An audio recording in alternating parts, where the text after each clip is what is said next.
Adventures of Sherlock Holmes, Part 2. From all I hear, it is splendid pay and very little to do. But, said I, there would be millions of red-headed men who would apply. Not so many as you might think, he answered. You see, it is really confined to Londoners and to grown men. This American had started from London when he was young, and he wanted to do the old town a good turn. Then, again, I have heard it is no use your applying if your hair is light red, or dark red, or anything but real bright, blazing, fiery red. Now, if you cared to apply, Mr. Wilson, you would just walk in. But perhaps it would hardly be worth your while to put yourself out of the way for the sake of a few £100. Now, it is a fact, gentlemen, as you may see for yourselves, that my hair is of a very full and rich tint, so that it seemed to me that if there was to be any competition in the matter, I stood as good a chance as any man that I had ever met. Vincent Spaulding seemed to know so much about it that I thought he might prove useful, so I just ordered him to put up the shutters for the day and to come right away with me. He was very willing to have a holiday, so we shut the business up and started off for the address that was given us in the advertisement. I never hope to see such a sight as that again, Mr. Holmes. From north, south, east, and west every man who had a shade of red in his hair had tramped into the city to answer the advertisement. Fleet Street and Pope's Court were choked with red-headed folk. I should not have thought there were so many in the whole country as were brought together by that single advertisement. Every shade of color they were: straw, lemon, orange, brick, liver, clay. But, as Spaulding said, there were not many who had the real vivid flame-colored tint. When I saw how many were waiting, I would have given it up in despair. But Spaulding would not hear of it. How he did it I could not imagine, but he pushed and pulled and butted until he got me through the crowd, and right up to the steps which led to the office. There was a double stream upon the stair, some going up in hope, and some coming back miserable. But we wedged in as well as we could and soon found ourselves in the office. Your experience has been a most entertaining one, remarked Holmes as his client paused and refreshed his memory with a huge pinch of snuff. Pray continue your very interesting statement. There was nothing in the office but a couple of wooden chairs and a deal table, behind which sat a small man with a head that was even redder than mine. He said a few words to each candidate as he came up, and then he always managed to find some fault in them which would disqualify them. Getting a vacancy did not seem to be such a very easy matter after all. However, when our turn came, the little man was much more favorable to me than to any of the others, and he closed the door as we entered, so that he might have a private word with us. This is Mr. Jabez Wilson, said my assistant, and he is willing to fill a vacancy in the League, and he is admirably suited for it, the other answered. He has every requirement. I cannot recall when I have seen anything so fine. He took a step backward, cocked his head on one side, and gazed at my hair until I felt quite shy. Then suddenly he plunged forward, wrung my hand, and congratulated me warmly on my success. It would be injustice to hesitate, said he. You will, however, I am sure, excuse me for taking an obvious precaution. With that he seized my hair in both his hands, and tugged until I yelled with the pain. There is water in your eyes, said he as he released me. I perceive that all is as it should be. But we have to be careful, for we have twice been deceived by wigs and once by paint. I could tell you tales of cobbler's wax which would disgust you with human nature. He stepped over to the window and shouted through it at the top of his voice that the vacancy was filled. A groan of disappointment came up from below, and the folk all trooped away in different directions until there was not a red head to be seen except my own and that of the manager. My name, said he, is Mr. Duncan Ross, and I am myself one of the pensioners upon the fund left by our noble benefactor. Are you a married man, Mr. Wilson? Have you a family? I answered that I had not. His face fell immediately. Dear me, he said gravely, that is very serious indeed. I am sorry to hear you say that. The fund was, of course, for the propagation and spread of the redheads as well as for their maintenance. It is exceedingly unfortunate that you should be a bachelor. My face lengthened at this, Mr. Holmes, for I thought that I was not to have the vacancy after all. But after thinking it over for a few minutes, he said that it would be all right. In the case of another, said he, the objection might be fatal, but we must stretch a point in favor of a man with such a head of hair as yours. When shall you be able to enter upon your new duties? Well, it is a little awkward, for I have a business already, said I. Oh, never mind about that, Mr. Wilson, said Vincent Spaulding. I should be able to look after that for you. What would be the hours? I asked. 10 to 2. Now a pawnbroker's business is mostly done of an evening, Mr. Holmes, especially Thursday and Friday evening, which is just before payday. So it would suit me very well to earn a little in the mornings. Besides, I knew that my assistant was a good man, and that he would see to anything that turned up. That would suit me very well, said I. And the pay is £4 a week. And the work is purely nominal. What do you call purely nominal? Well, you have to be in the office, or at least in the building, the whole time. If you leave, you forfeit your whole position forever. The will is very clear upon that point. You don't comply with the conditions if you budge from the office during that time. It's only 4 hours a day, and I should not think of leaving, said I. No excuse will avail, said Mr. Duncan Ross. Neither sickness nor business nor anything else. There you must stay, or you lose your position. And the work is to copy out the Encyclopedia Britannica. There is the first volume of it in that press. You must find your own ink, pens, and blotting paper, but we provide this table and chair. Will you be ready tomorrow? Certainly, I answered. Then goodbye, Mr. Jabez Wilson, and let me congratulate you once more on the important position which you have been fortunate enough to gain. He bowed me out of the room, and I went home with my assistant, hardly knowing what to say or do. I was so pleased at my own good fortune. Well, I thought over the matter all day, and by evening I was in low spirits again. For I had quite persuaded myself that the whole affair must be some great hoax or fraud, though what its object might be I could not imagine. It seemed altogether past belief that anyone could make such a will, or that they would pay such a sum for doing anything so simple as copying out the Encyclopedia Britannica. Vincent Spaulding did what he could to cheer me up, but by bedtime I had reasoned myself out of the whole thing. However, in the morning I determined to have a look at it anyhow, so I bought a penny bottle of ink, and with a pen and 7 sheets of paper, I started off for Pope's Court. Well, to my surprise and delight, everything was as right as possible. The table was set out ready for me, and Mr. Duncan Ross was there to see that I got fairly to work. He started me off upon the letter A, and then he left me. But he would drop in from time to see that all was right with me. At 2 o'clock he said good day, complimented me upon the amount that I had written, and locked the door of the office after me. This went on day after day, Mr. Holmes, and on Saturday the manager came in and planked down 4 golden sovereigns for my week's work. It was the same next week, and the same the week after. Every morning I was there at 10, and every afternoon I left at 2. By degrees Mr. Duncan Ross took to coming in only once of a morning, and then, after a time, he did not come in at all.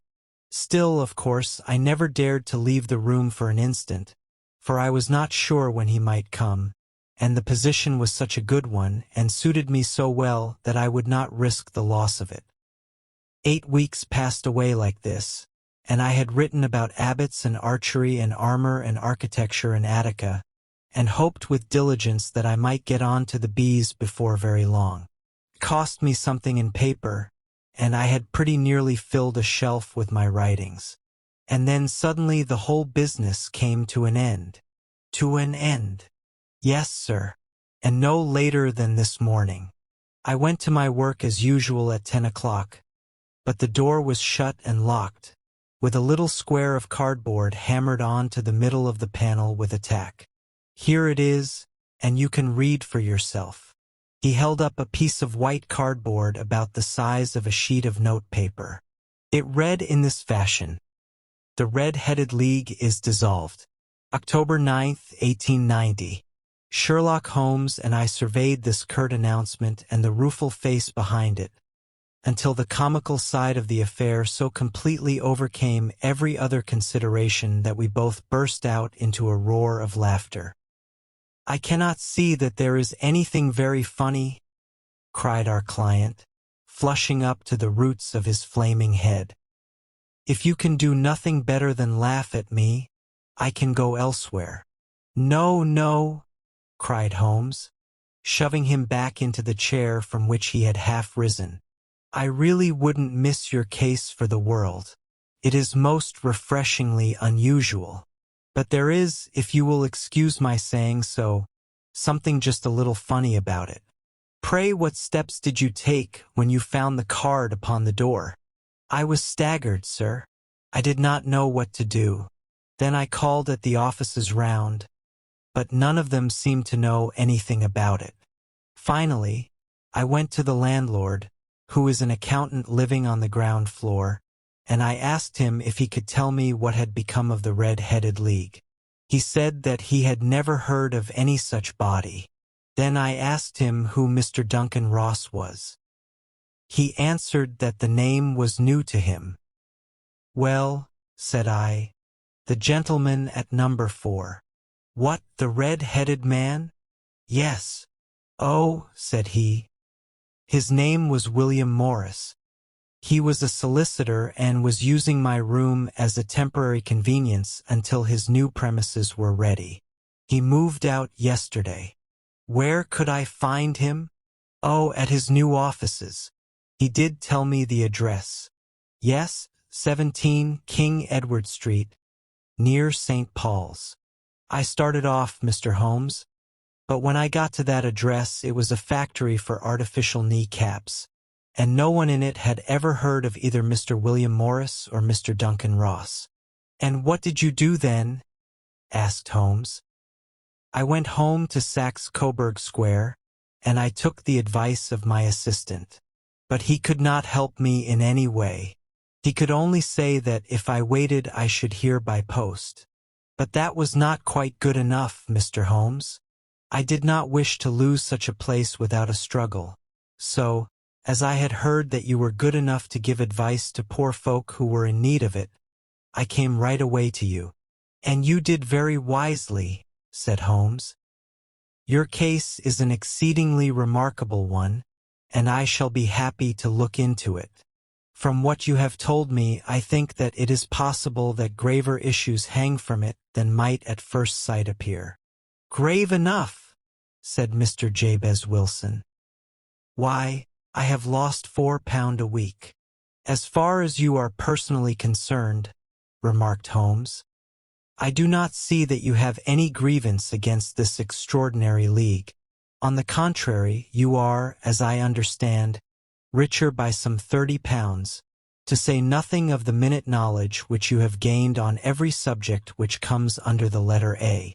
You have lost nothing by them." "No, sir, but I want to find out about them and who they are and what their object was in playing this joke.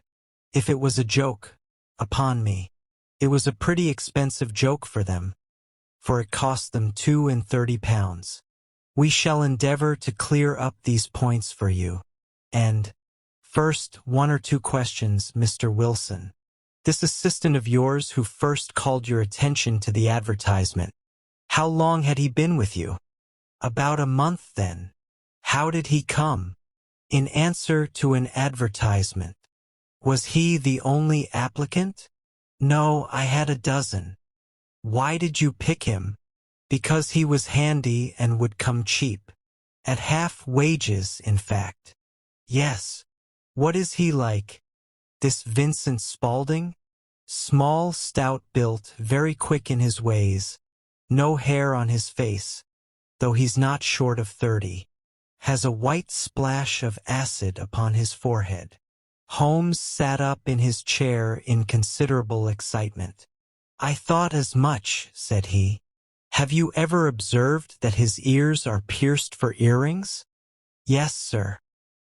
He told me that a gypsy had done it for him when he was a lad. Said Holmes, sinking back in deep thought. He is still with you? Oh, yes, sir. I have only just left him. And has your business been attended to in your absence? Nothing to complain of, sir. There's never very much to do of a morning. That will do, Mr. Wilson. I shall be happy to give you an opinion upon the subject in the course of a day or two. Today is Saturday, and I hope that by Monday we may come to a conclusion. Well, Watson, said Holmes when our visitor had left us, what do you make of it all? I make nothing of it, I answered frankly. It is a most mysterious business. As a rule, said Holmes, the more bizarre a thing is, the less mysterious it proves to be.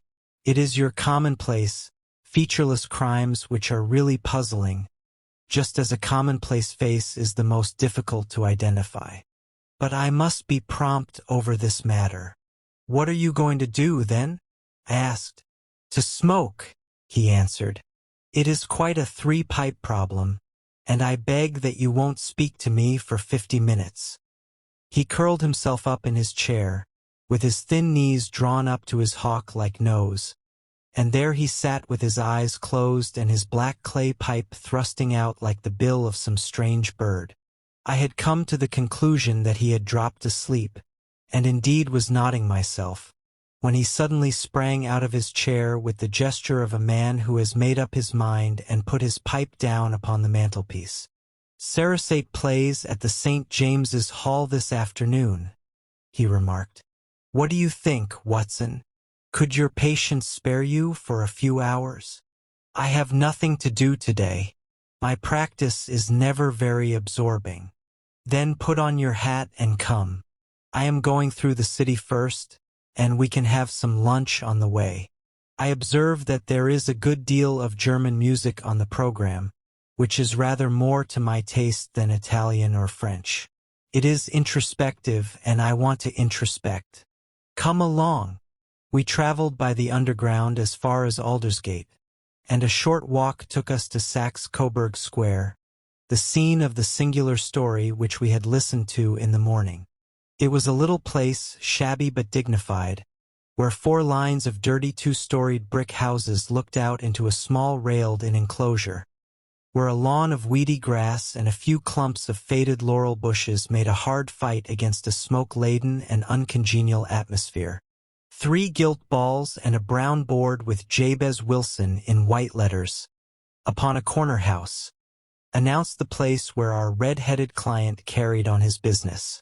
Sherlock Holmes stopped in front of it with his head on one side and looked it all over, with his eyes shining brightly between narrowed lids. Then he walked slowly up the street, and then down again to the corner, still looking keenly at the houses. Finally he returned to the pawnbroker's, and having thumped vigorously upon the pavement with his stick 2 or 3 times, he went up to the door and knocked. It was instantly opened by a bright-looking, clean-shaven young fellow, who asked him to step in. "Thank you," said Holmes. "I only wished to ask you how you would go from here to the Strand." "3rd right, 4th left," answered the assistant promptly, closing the door. "Smart fellow that," observed Holmes as we walked away. "He is, in my judgment, the 4th smartest man in London. and for daring I am not sure that he has not a claim to be third. I have known something of him before. Evidently, said I. Mr. Wilson's assistant counts for a good deal in this mystery of the Red-Headed League. I am sure that you inquired your way merely in order that you might see him. Not him. What then? The knees of his trousers. And what did you see? What I expected to see. Why did you beat the pavement? My dear doctor, this is a time for observation, not for talk. We are spies in an enemy's country. We know something of Saxe-Coburg Square. Let us now explore the parts which lie behind it. The road in which we found ourselves as we turned round the corner from the retired Saxe-Coburg Square presented as great a contrast to it as the front of a picture does to the back. It was one of the main arteries which conveyed the traffic of the city to the north and west. The roadway was blocked with the immense stream of commerce flowing in a double tide inward and outward, while the footpaths were black with the hurrying swarm of pedestrians. It was difficult to realize as we looked at the line of fine shops and stately business premises that they really adjoined on the other side the faded and stagnant square which we had just quitted. "Let me see," said Holmes, standing at the corner and glancing along the line. "I should like just to remember the order of the houses here. It is a hobby of mine to have an exact knowledge of London. There is Mortimer's, the tobacconist, the little newspaper shop, the Coburg branch of the City and Suburban Bank, the vegetarian restaurant, and McFarland's carriage building depot. That carries us right on to the other block. And now, Doctor, we've done our work, so it's time we had some play. A sandwich and a cup of coffee, and then off to Violin Land, where all is sweetness and delicacy and harmony, and there are no red-headed clients to vex us with their problems." My friend was an enthusiastic musician, being himself not only a very capable performer but a composer of no ordinary merit. All the afternoon he sat in the stalls wrapped in the most perfect happiness, gently waving his long, thin fingers in time to the music, while his gently smiling face and his languid, dreamy eyes were as unlike those of Holmes the detective, Holmes the relentless, keen-witted, ready-handed criminal agent, as it was possible to conceive. In his singular character the dual nature alternately asserted itself, and his extreme exactness and astuteness represented, as I have often thought, the reaction against the poetic and contemplative mood which occasionally predominated in him. The swing of his nature took him from extreme laziness to devouring energy. And, as I knew well, he was never so truly formidable as when, for days on end, he had been lounging in his armchair amid his improvisations and his black-letter editions. Then it was that the lust of the chase would suddenly come upon him, and that his brilliant reasoning power would rise to the level of intuition, until those who were unacquainted with his methods would look sideways at him as on a man whose knowledge was not that of other mortals. When I saw him that afternoon so engrossed in the music at St. James's Hall, I felt that an evil time might be coming upon those whom he had set himself to hunt down. "You want to go home, no doubt, Doctor?" he remarked as we emerged. "Yes, it would be as well. And I have some business to do which will take some hours. This business at Coburg Square is serious." "Why serious?" "A considerable crime is in contemplation. I have every reason to believe that we shall be in time to stop it. But today being Saturday rather complicates matters. I shall want your help tonight." "At what time?" 10 will be early enough. I shall be at Baker Street at 10. "Very well.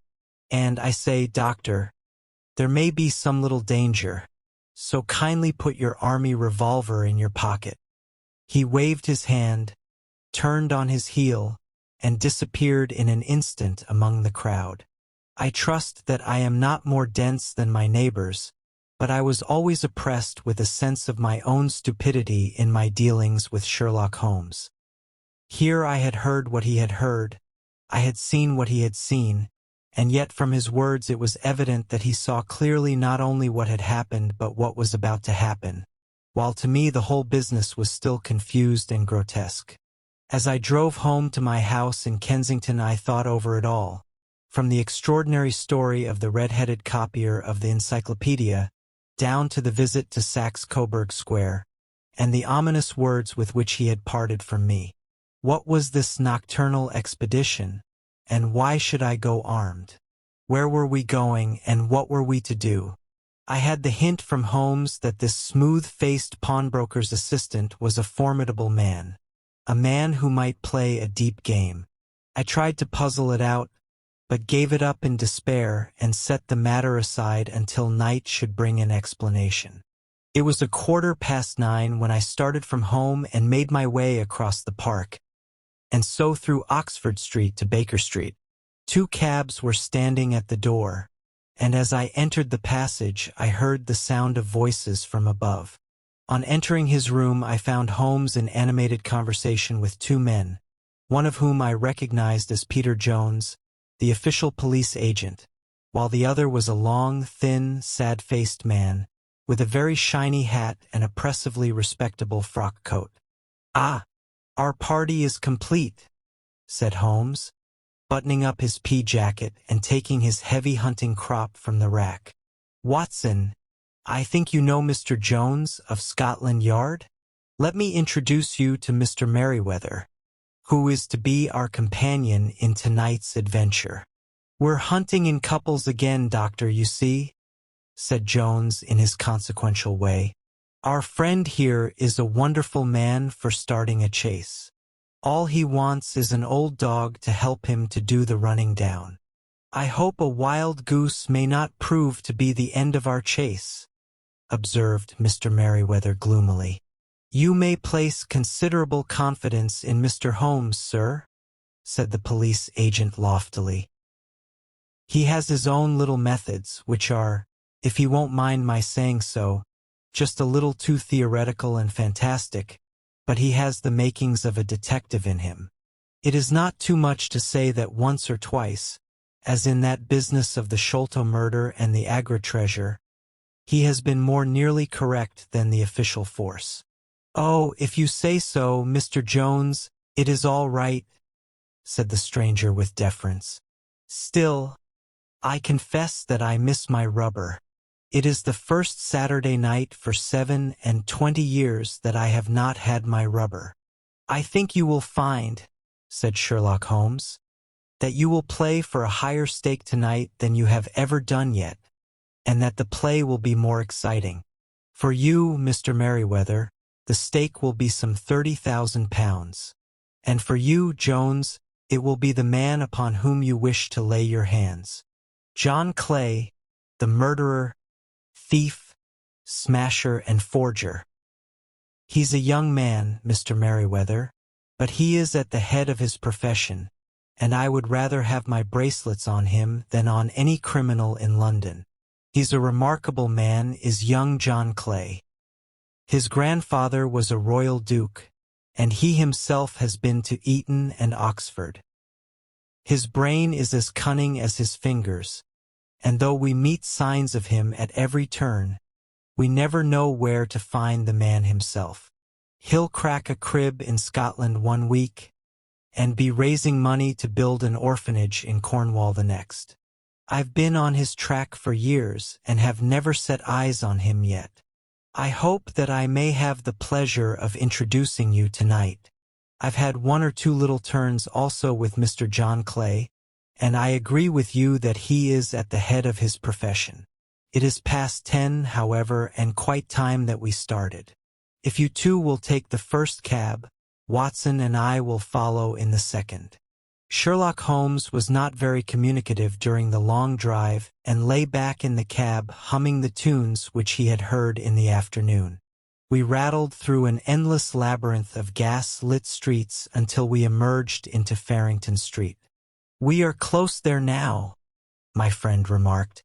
"This fellow Merryweather is a bank director, and personally interested in the matter. I thought it as well to have Jones with us also. He is not a bad fellow, though an absolute idiot in his profession. He has one positive virtue. He is as brave as a bulldog and as tenacious as a lobster if he gets his claws upon anyone. Here we are, and they are waiting for us.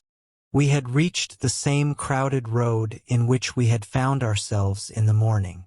Our cabs were dismissed, and, following the guidance of Mr. Merryweather, we passed down a narrow passage and through a side door, which he opened for us. Within there was a small corridor which ended in a very massive iron gate. This also was opened, and led down a flight of winding stone steps, which terminated at another formidable gate. Mr. Merryweather stopped to light a lantern, and then conducted us down a dark, earth-smelling passage and so, after opening a third door, into a huge vault or cellar, which was piled all round with crates and massive boxes. "You are not very vulnerable from above," Holmes remarked as he held up the lantern and gazed about him. "Nor from below," said Mr. Merryweather, striking his stick upon the flags which lined the floor.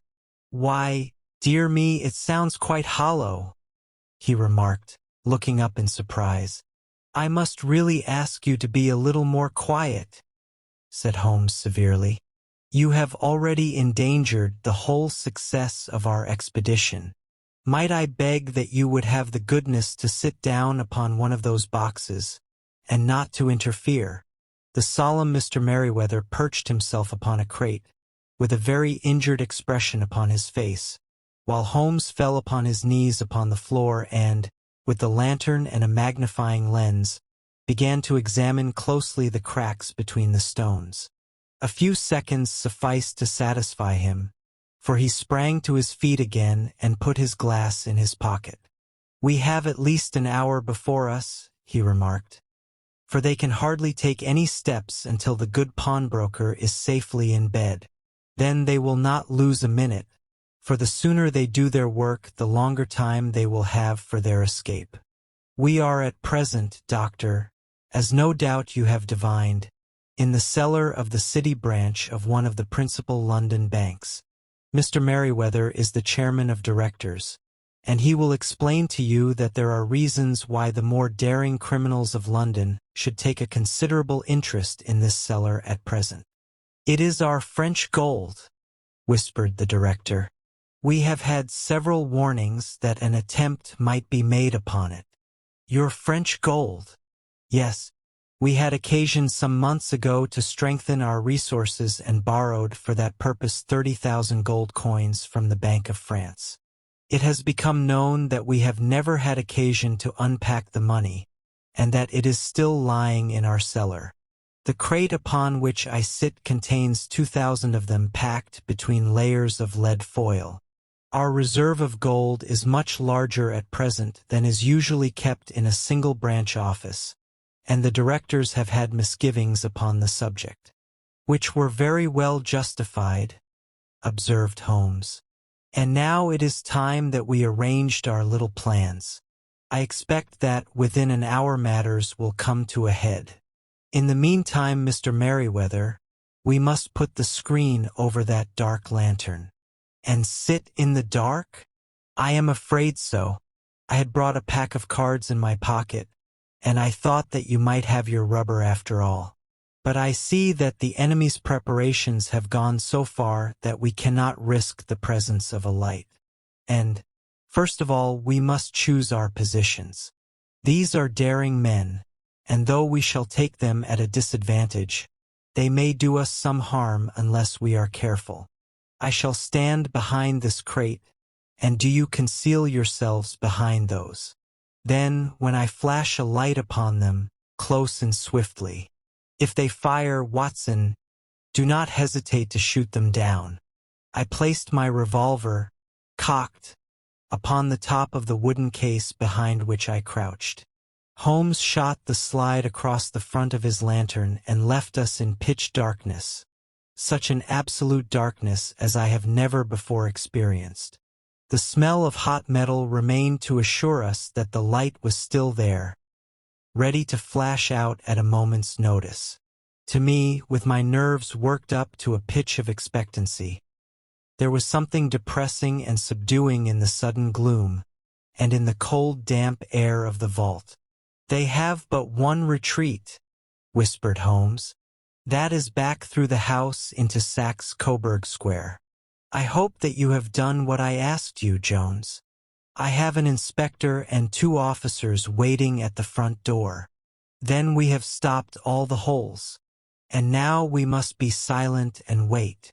What a time it seemed! From comparing notes afterwards, it was but an hour and a quarter. Yet it appeared to me that the night must have almost gone and the dawn be breaking above us. My limbs were weary and stiff, for I feared to change my position.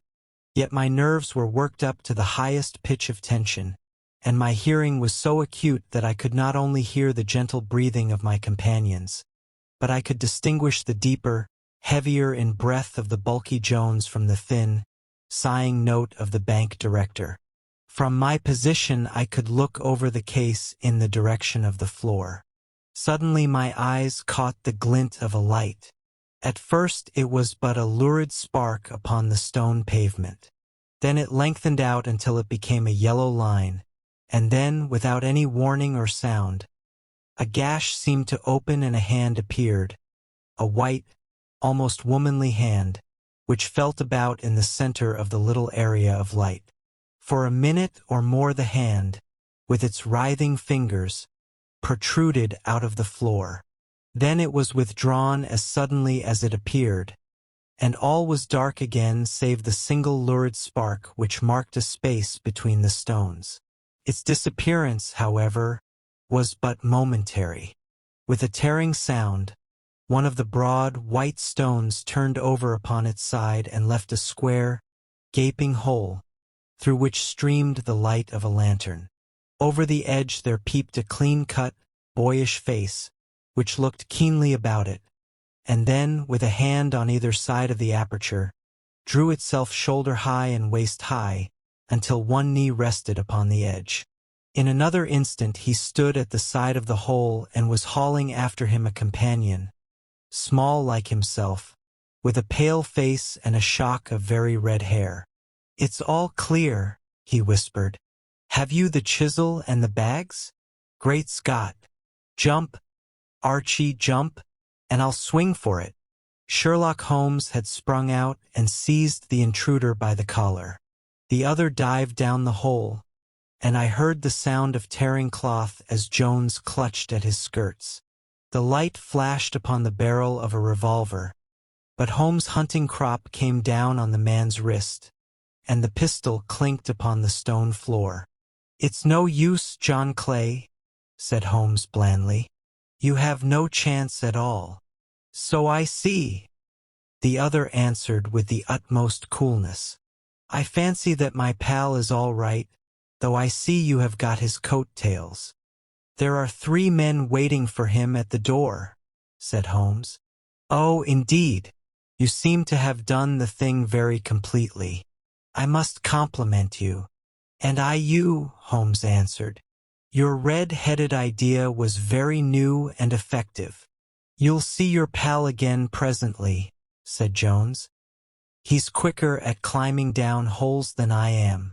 Just hold out while I fix the derbies." "I beg that you will not touch me with your filthy hands," remarked our prisoner as the handcuffs clattered upon his wrists. "You may not be aware that I have royal blood in my veins. Have the goodness, also, when you address me always to say sir and please." "All right," said Jones with a stare and a sneer. "Well, would you please, sir, march upstairs, where we can get a cab to carry your highness to the police station?"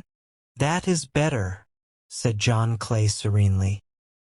He made a sweeping bow to the 3 of us and walked quietly off in the custody of the detective. "Really, Mr. Holmes," said Mr. Merriweather as we followed them from the cellar, "I do not know how the bank can thank you or repay you. There is no doubt that you have detected and defeated in the most complete manner one of the most determined attempts at bank robbery that have ever come within my experience. I have had 1 or 2 little scores of my own to settle with Mr. John Clay, said Holmes. I have been at some small expense over this matter, which I shall expect the bank to refund. But beyond that I am amply repaid by having had an experience which is in many ways unique, and by hearing the very remarkable narrative of the Red-Headed League. You see, Watson, he explained in the early hours of the morning as we sat over a glass of whiskey and soda in Baker Street, it was perfectly obvious from the first that the only possible object of this rather fantastic business of the advertisement of the League and the copying of the encyclopedia must be to get this not-over-bright pawnbroker out of the way for a number of hours every day. It was a curious way of managing it, but really it would be difficult to suggest a better. The method was no doubt suggested to Clay's ingenious mind by the color of his accomplice's hair. The £4 a week was a lure which must draw him, and what was it to them who were playing for thousands? They put in the advertisement, one rogue has the temporary office, the other rogue incites the man to apply for it, and together they managed to secure his absence every morning in the week. From the time that I heard of the assistant having come for half wages, it was obvious to me that he had some strong motive for securing the situation. But how could you guess what the motive was? Had there been women in the house, I should have suspected a mere vulgar intrigue. That, however, was out of the question. The man's business was a small one, and there was nothing in his house which could account for such elaborate preparations, and such an expenditure as they were at. It must, then, be something out of the house. What could it be? I thought of the assistant's fondness for photography, and his trick of vanishing into the cellar. The cellar. There was the end of this tangled clue. Then I made inquiries as to this mysterious assistant and found that I had to deal with one of the coolest and most daring criminals in London. He was doing something in the cellar, something which took many hours a day for months on end. What could it be? Once more, I could think of nothing save that he was running a tunnel to some other building. So far I had got when we went to visit the scene of action. I surprised you by beating upon the pavement with my stick. I was ascertaining whether the cellar stretched out in front or behind. It was not in front. Then I rang the bell, and, as I hoped, the assistant answered it. We have had some skirmishes, but we had never set eyes upon each other before. I hardly looked at his face. His knees were what I wished to see. You must yourself have remarked how worn, wrinkled, and stained they were. They spoke of those hours of burrowing. The only remaining point was what they were burrowing for. I walked round the corner, saw the City and Suburban Bank next to our friend's premises, and felt that I had solved my problem. When you drove home after the concert, I called upon Scotland Yard and upon the chairman of the bank directors, with the result that you have seen. And how could you tell that they would make their attempt tonight? I asked. Well, when they closed their League offices, that was a sign that they cared no longer about Mr. Jabez Wilson's presence. In other words, that they had completed their tunnel. But it was essential that they should use it soon, as it might be discovered, or the gold might be removed. Saturday would suit them better than any other day, as it would give them 2 days for their escape. For all these reasons I expected them to come tonight. You reasoned it out beautifully, I exclaimed in genuine admiration. It is so long a chain, and yet every link rings true. It saved me from boredom, he answered, yawning. Alas, I already feel it closing in upon me. My life is spent in one long effort to escape from the dull routine of existence. These little problems help me to do so. And you are a benefactor of the race, said I. He shrugged his shoulders. Well, perhaps after all it is of some little use, he remarked. L'homme sait rien, l'œuvre sait tout, à Gustave Flaubert ou wrote tout George Sand. Adventure 3. A Case of Identity. "My dear fellow," said Sherlock Holmes as we sat on either side of the fire in his lodgings at Baker Street, "life is infinitely stranger than anything which the mind of man could invent. We would not dare to conceive the things which are really mere everyday experiences of existence. If we could fly out of that window hand in hand, hover over this great city, gently remove the roofs, and peep in at the queer things which are going on, the strange coincidences, the plans, the cross purposes, the wonderful chains of events, working through generations, and leading to the most outrageous results, it would make all fiction with its conventions and foreseen conclusions most stale and unprofitable. And yet I am not convinced of it," I answered. "The cases which come to light in the papers are, as a rule, bald enough and vulgar enough. We have in our police reports realism pushed to its extreme limits, and yet the result is, it must be confessed, neither fascinating nor artistic. A certain selection and discretion must be used in producing a realistic effect," remarked Holmes. "This is wanting in the police report, where more stress is laid, perhaps, upon the pointless comments of the magistrate than upon the details, which to an observer contain the vital essence of the whole matter. Depend upon it, there is nothing so unnatural as the commonplace." I smiled and shook my head. "I can quite understand your thinking so," I said. "Of course, in your position of unofficial advisor and helper to everybody who is absolutely puzzled, throughout 3 continents, you are brought in contact with all that is strange and bizarre. But here," I picked up the morning paper from the ground, "let us put it to a practical test. Here is the first heading upon which I come. A husband's cruelty to his wife. There is half a column of print, but I know without reading it that it is all perfectly familiar to me. There is, of course, the other woman, the drink, the push, the blow, the bruise, the sympathetic sister or landlady. The crudest of writers could invent nothing more crude. Indeed, your example is an unfortunate one for your argument," said Holmes, taking the paper and glancing his eye down it. "This is the Dundas separation case, and, as it happens, I was engaged in clearing up some small points in connection with it. The husband didn't drink, there was no other woman, and the conduct complained of was that he had drifted into the habit of winding up every meal by taking out his false teeth and hurling them at his wife, which, you will allow, is not an action likely to occur to the imagination of the average storyteller. Take a pinch of snuff, doctor, and acknowledge that I have scored over you in your example." He held out his snuff box of old gold, with a great jewel in the center of the lid. Its splendor was in such contrast to his homely ways and simple life that I could not help commenting upon it. "Ah," said he, "I forgot that I had not seen you for some weeks. It is a little souvenir from the King of Bohemia in return for my assistance in the case of the Irene Adler papers." "And the ring?" I asked, glancing at a remarkable brilliant which sparkled upon his finger. "It was from the reigning family of Holland, though the matter in which I served them was of such delicacy that I cannot confide it even to you, who have been good enough to chronicle 1 or 2 of my little problems." "And have you any on hand just now?" I asked with interest. "Some 10 or 12, but none which present any feature of interest. They are important, you understand, without being interesting.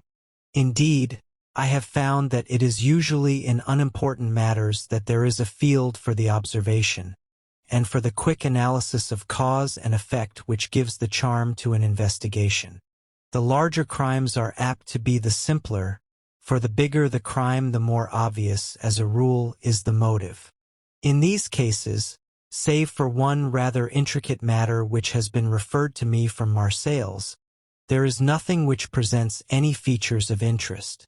It is possible, however, that I may have something better before very many minutes are over, for this is one of my clients, or I am much mistaken." He had risen from his chair and was standing between the parted blinds, gazing down into the dull neutral-tinted London street. Looking over his shoulder, I saw that on the pavement opposite there stood a large woman with a heavy fur scarf round her neck, and a large curling red feather in a broad-brimmed hat which was tilted in a Duchess of Devonshire fashion over her ear.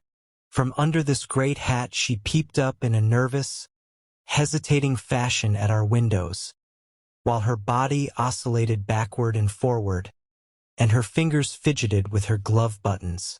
Suddenly, with a plunge, as of the swimmer who leaves the bank, she hurried across the road, and we heard the sharp clang of the bell. "I have seen those symptoms before," said Holmes, throwing his cigarette into the fire. "Oscillation upon the pavement always means an affair of the heart." She would like advice, but is not sure that the matter is not too delicate for communication. And yet, even here we may discriminate. When a woman has been seriously wronged by a man, she no longer oscillates, and the usual symptom is a broken bell wire. Here we may take it that there is a love matter, but that the maiden is not so much angry as perplexed or grieved. But here she comes in person to resolve our doubts. As he spoke there was a tap at the door, and the boy in buttons entered to announce Miss Mary Sutherland, while the lady herself loomed behind his small black figure like a full-sailed merchantman behind a tiny pilot boat. Sherlock Holmes welcomed her with the easy courtesy for which he was remarkable, and, having closed the door and bowed her into an armchair, he looked her over in the minute and yet abstracted fashion which was peculiar to him. "Do you not find," he said, "that with your short sight it is a little trying to do so much typewriting?" "I did at first," she answered, "but now I know where the letters are without looking." Then, suddenly realizing the full purport of his words, she gave a violent start and looked up, with fear and astonishment upon her broad, good-humored face. "You've heard about me, Mr. Holmes?" she cried. "Else how could you know all that?" "Never mind," said Holmes, laughing. "It is my business to know things. Perhaps I have trained myself to see what others overlook. If not, why should you come to consult me?" "I came to you, sir, because I heard of you from Mrs. Etheridge, whose husband you found so easy when the police and everyone had given him up for dead. Oh, Mr. Holmes, I wish you would do as much for me.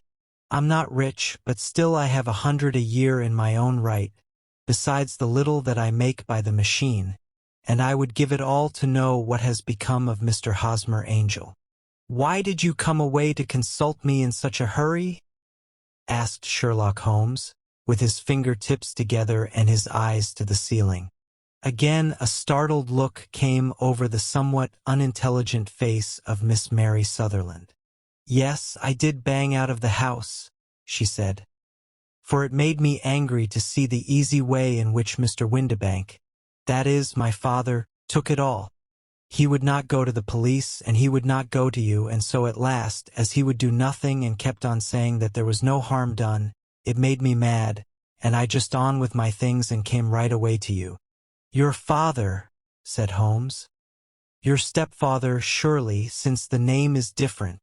"Yes, my stepfather. I call him father, though it sounds funny, too, for he is only 5 years and 2 months older than myself." "And your mother is alive?" "Oh, yes, mother is alive and well. I wasn't best pleased, Mr. Holmes, when she married again so soon after father's death, and a man who was nearly 15 years younger than herself. Father was a plumber in the Tottenham Court Road, and he left a tidy business behind him, which mother carried on with Mr. Hardy, the foreman. But when Mr. Windibank came he made her sell the business, for he was very superior, being a traveller in wines. They got £4,700 for the goodwill and interest, which wasn't near as much as father could have got if he had been alive. I had expected to see Sherlock Holmes impatient under this rambling and inconsequential narrative, but, on the contrary, He had listened with the greatest concentration of attention. "Your own little income?" he asked. "Does it come out of the business?" "Oh no, sir. It is quite separate and was left me by my Uncle Ned in Auckland. It is in New Zealand stock, paying 4.5%. £2,500 was the amount, but I can only touch the interest." "You interest me extremely," said Holmes. "And since you draw so large a sum as 100 a year, with what you earn into the bargain, you no doubt travel a little and indulge yourself in every way. I believe that a single lady can get on very nicely upon an income of about £60. I could do with much less than that, Mr. Holmes, but you understand that as long as I live at home I don't wish to be a burden to them, and so they have the use of the money just while I am staying with them. Of course, that is only just for the time. Mr. Windibank draws my interest every quarter and pays it over to Mother, and I find that I can do pretty well with what I earn at typewriting. It brings me 2 pence a sheet, and I can often do from 15 to 20 sheets in a day." "You have made your position very clear to me," said Holmes. "This is my friend, Dr. Watson, before whom you can speak as freely as before myself. Kindly tell us now all about your connection with Mr. Hosmer Angel." A flush stole over Miss Sutherland's face, and she picked nervously at the fringe of her jacket. "I met him first at the gasfitters' ball," she said. "They used to send father tickets when he was alive, and then afterwards they remembered us and sent them to Mother. Mr. Windibank did not wish us to go. He never did wish us to go anywhere. He would get quite mad if I wanted so much as to join a Sunday school treat. But this time I was set on going, and I would go. For what right had he to prevent? He said the folk were not fit for us to know, when all father's friends were to be there, and he said that I had nothing fit to wear, when I had my purple plush that I had never so much as taken out of the drawer. At last, when nothing else would do, he went off to France upon the business of the firm. But we went, Mother and I, with Mr. Hardy, who used to be our foreman, and it was there I met Mr. Hosmer Angel."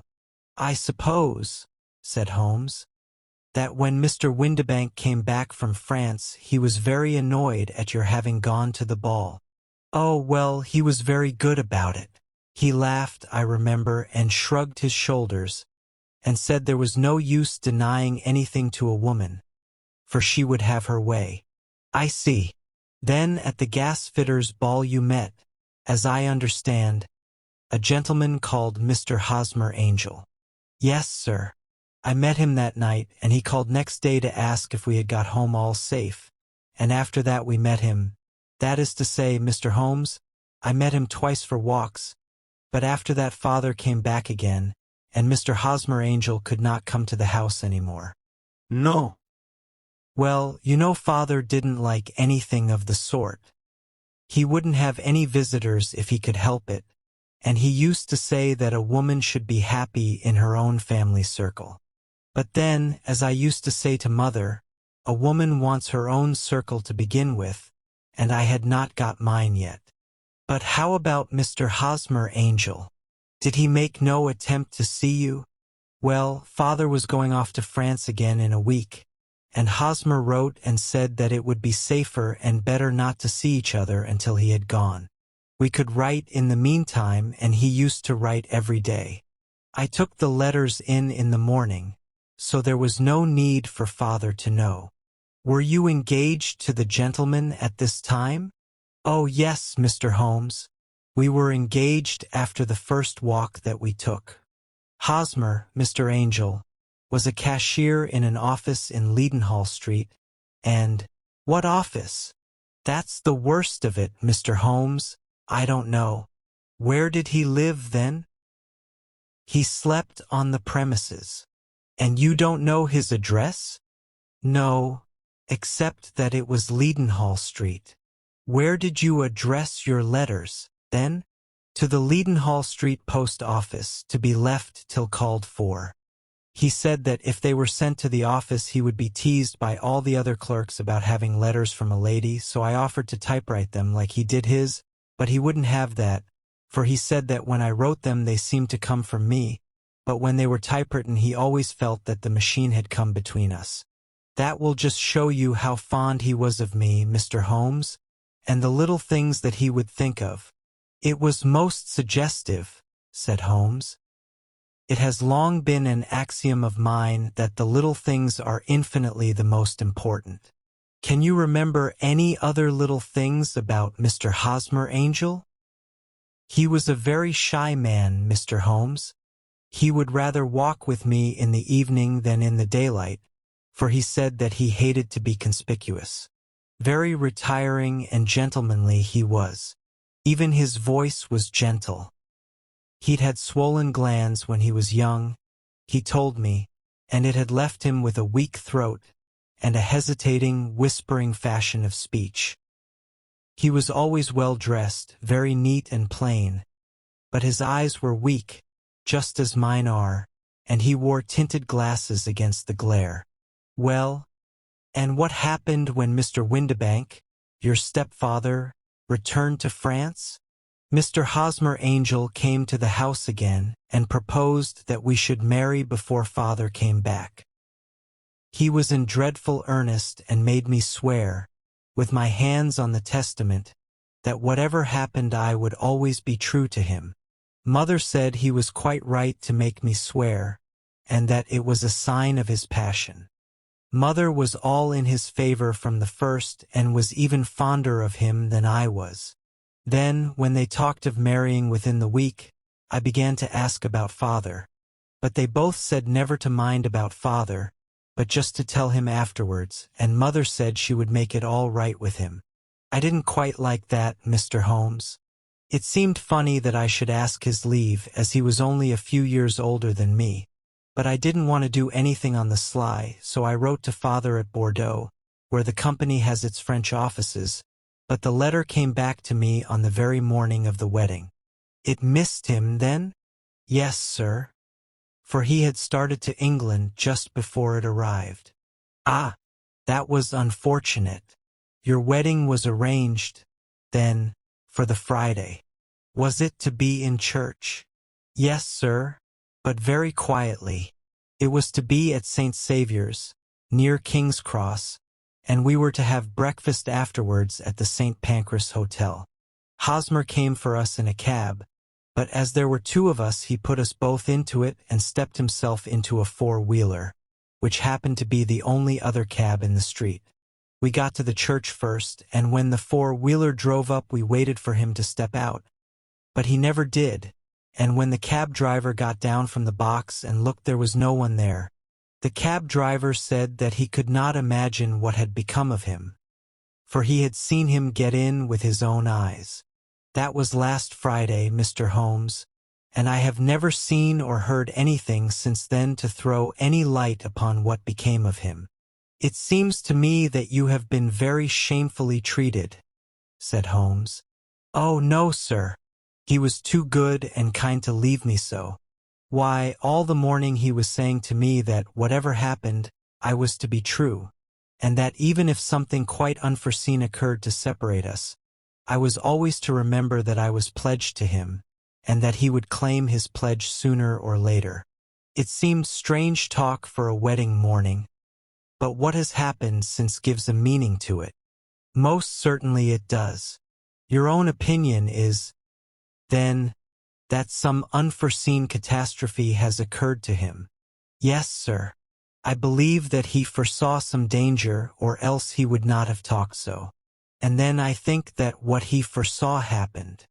But you have no notion as to what it could have been? None. One more question.